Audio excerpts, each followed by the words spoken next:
الاخوان كي دايرين؟ لاباس؟ الامور مزيانه؟ ان شاء الله تكونوا بخير وعلى خير. عندي غير واحد المساله بغيت نبارطاجيها معاكم.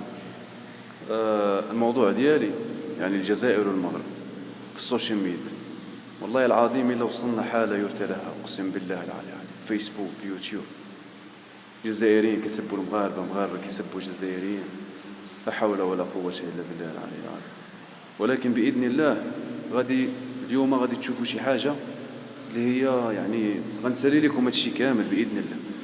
انا مواطن جزائري ومقيم في المملكه المغربيه والحمد لله. عندكم تقولوا كيدو مغربي راه مغربي، وقال الدارجه خديناها، شنو الحمد لله. انا نوريكم واحد الحاجه. هذا راه باسبور ديالي، هذا راه باسبور الجيريان، بلاتي نحلو. هذا راه باسبور الجيريان، قراو مزيان. من هذا المنبر كنقول لكم الصحراء مغربيه، والصحراء مغربيه، والصحراء مغربيه، وغتبقى دائما مغربيه، حيتاش انا جزائري حر. انا مش ولد فرنسا. يلا السلام عليكم.